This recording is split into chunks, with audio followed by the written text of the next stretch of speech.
You know what? I have to say, I have to say, I know statistically nobody's going to make this argument based off of statistics, but I don't go off of just statistics. I go off of what I can see and what I've been critiquing about a specific player. And to me, the numbers aren't going to say it because it was like under 200 yards, under 100 yards rushing, only one touchdown. If you only read about this game or watched the highlights, you might not agree with what I'm saying, or you might think that what I'm saying is crazy. But I think a good amount of the people who watch this game would say that this one felt like Deshaun Watson was back. And I have a number of reasons why I'm going to say it. Some mentally, some based off of what I saw physically, for these reasons why I believe this. But here's why I'll go off with the mental stuff.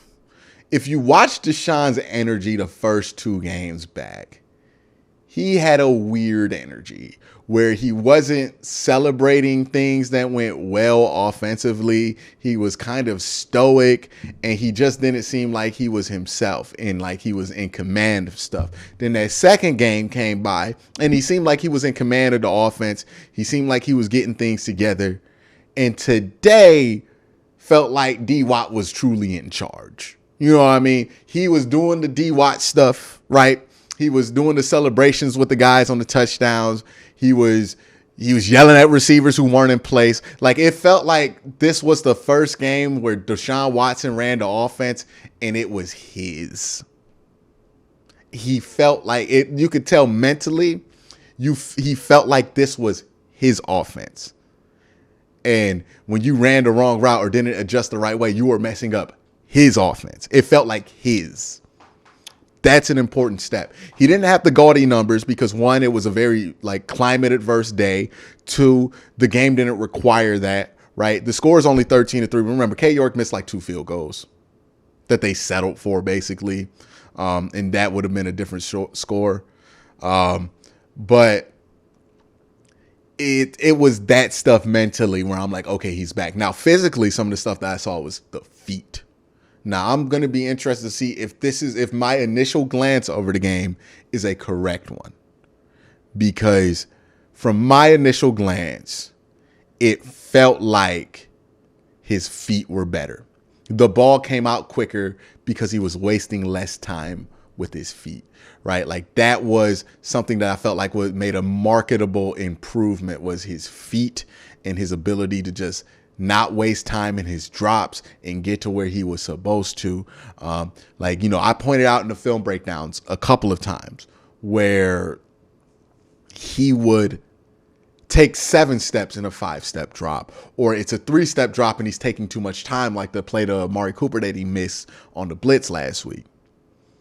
That stuff wasn't really happening as far as I can see. He felt real confident in his feet. His play action pop step too. And I don't know what the official term is. I call it a pop step because usually when you do the rollout, you get to the top of your roll and then you pop forward and then you get set from that pop step. I call it a pop step. If there's a technical term for it, please put it in the comment section down below. But I call it a pop step. The top pop step. It was much cleaner today.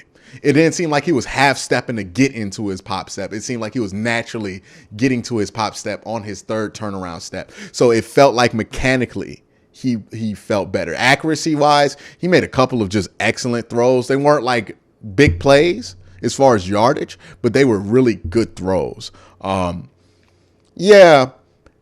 each day goes by, as each game goes by, I think we were really concerned watching every other marquee quarterback acquisition this offseason absolutely stink.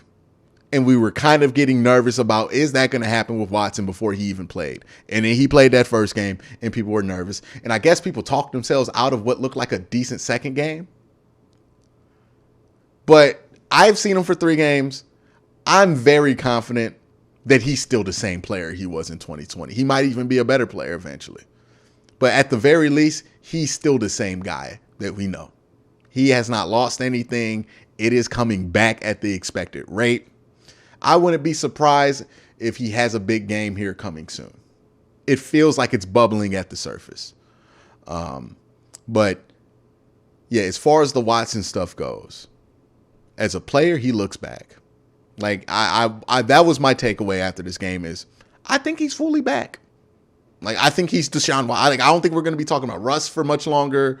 I don't think we're going to be talking about, is he back yet? I think it's going to be very clear after next week he's back because he looks back. Mentally, physically, he looks back. He looks like the same player. He does. Didn't put up gaudy numbers, but every game in 2020 wasn't crazy numbers, right? He had a couple of games in conditions like this where he kind of had this kind of a game. Like that was 2020 Deshaun Watson. You know what I mean? Not every game was a slapper. You know what I mean? But he was good in every game and he was productive towards winning.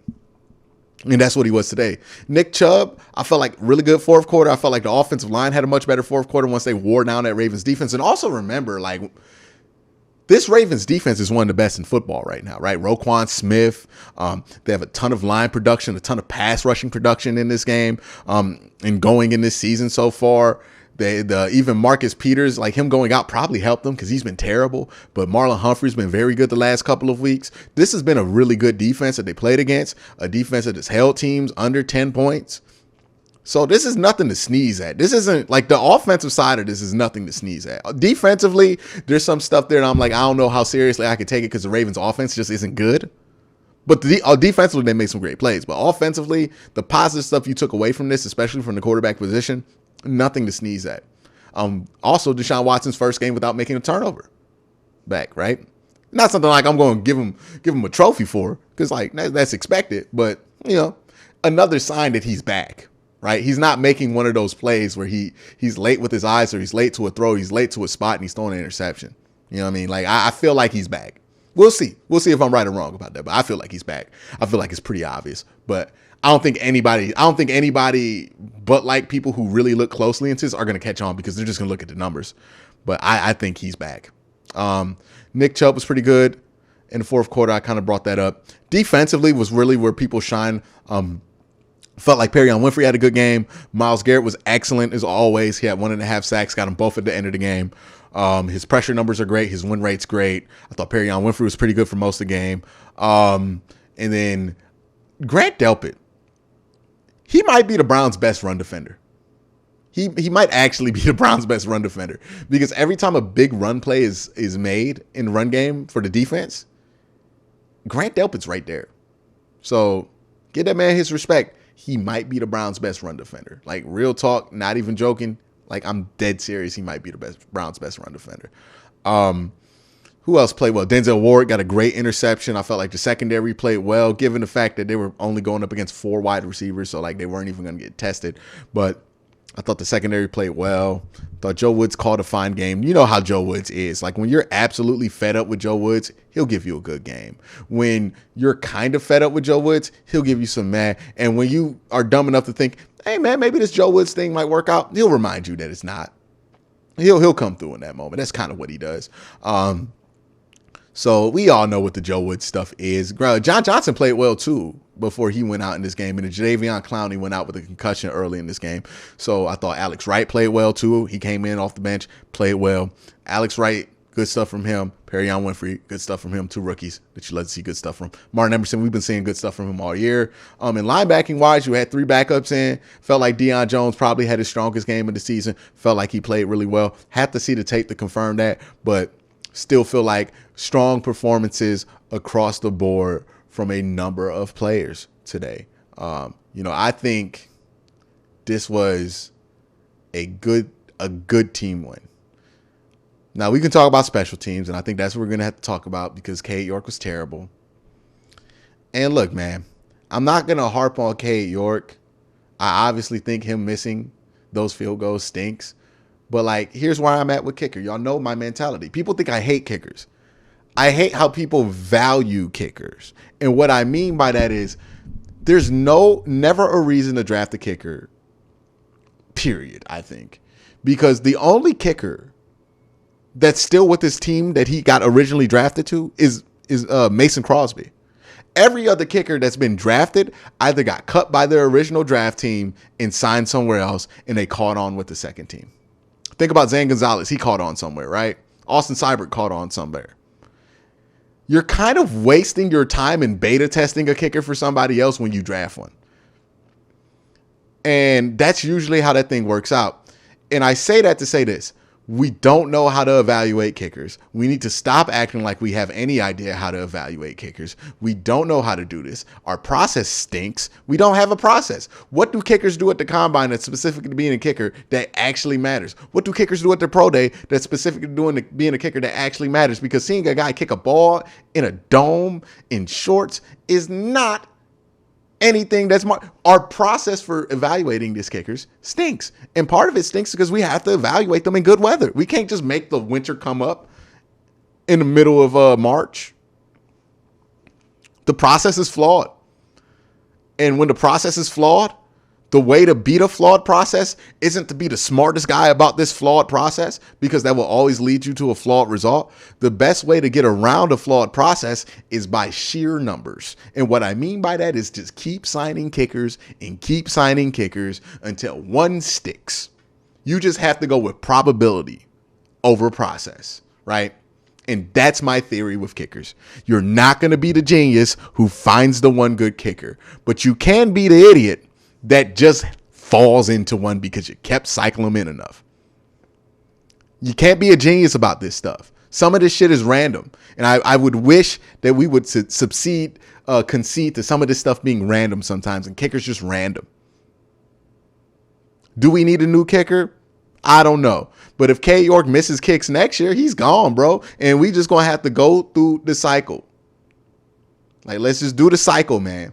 I've been advocating this for years. Nobody's listened to me, but the teams with good kickers got them through the cycle. Justin Tucker, they were cycling guys in. Justin Tucker came in, they got it. Chris Boswell, cycle. Yeah, Zach McPherson was a draft pick, but like, that's not really working out for the Bengals right now. He's not that good right now. He's missing kicks like K. York. All the best kickers in the NFL, cycle them. They got cycled. We found Phil Dawson through the cycle. Just saying, you're not going to be the genius who figures out a process that hundreds of people have tried to figure out and have not figured out. There's one kicker on his originally drafted team that should tell you that you should not draft kickers because we don't know how to evaluate them. There's no real process to it. And we have to leave this shit up to randomness, and that's just pure numbers. And the way to beat a flawed process is just numbers. So, yeah, K. York stinks, but, like, it is what it is, man. It is what it is. You just got to keep bringing in kickers until one makes them. You know what I mean? And if K. York misses the kicks next year, all right, buddy. We gave fourth-round pick kicker a try. Now it's time to hit the cycle. That's all I'm saying. At some point, we're going to have to hit the cycle, and I think it would be better for the team, quite frankly. Because when you draft the kicker too, it's because you want this guy with like incredible range. But if he can't make the easy field goals, then it doesn't matter if he has incredible range. Either way. Good team win. Felt like special teams tackling wise was pretty good too. Felt like they made some good plays on some kickoff returns. But yeah, a good team win. Something to build off of. And now you have 3 games left. If you get to 9 wins, it's not going to get interesting really for playoffs because I think we're done. We're not mathematically done, but we're kind of done. But it would just be a good thing, right? The better you finish with Deshaun Watson at the end of the year, the more sellable your team's going to be to free agents, and I think that's the goal. But that's going to be it for me. Y'all have a great day. Have a good night.